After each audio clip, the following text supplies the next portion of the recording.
কোলাঘাট উৎসব কোলাঘাটবাসীদের কাছে এক আবেগ ও ভালোবাসার জায়গা। আজ মেলাতে চলে গিয়েছিলাম। মেলাতে গিয়ে এখানে মাশরুম পকোড়াটা নিয়ে নিয়েছিলাম। আর মাশরুম পকোড়া যেমন গরম তেমন ছিল সুস্বাদু। আর তারপরেই চলে গেছিলাম এই রোলটা খেতে। রোলটা ছিল বেশ মোটামুটি। রোল খাওয়া-দাওয়ার পর্ব সেরেই চলে গেছিলাম চন্দ্রযান দেখতে। চন্দ্র কিন্তু আমরা ইতিমধ্যেই বিজয় করে দিয়েছি। চন্দ্রযান দেখার পরে এই কাকিমার দোকানে চলে গেলাম, যিনি চানা বিক্রি করছিলেন। চারা কিন্তু তিনি বেশ প্রিপারেশন নিয়ে করছিলেন।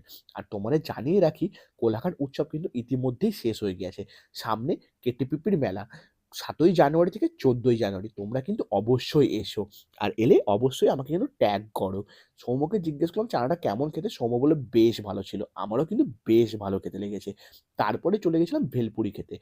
মেলাতে আসবো ভেলপুরি খাবো না তা কি করে হয়? আর তারপরে খেয়েছিলাম ফুচকা। আমরা তো এখন ফুচকাটা খাই। তোমরা চ্যানেলটা সাবস্ক্রাইব করো। সবাইকে জানাই হ্যাপি নিউ ইয়ার।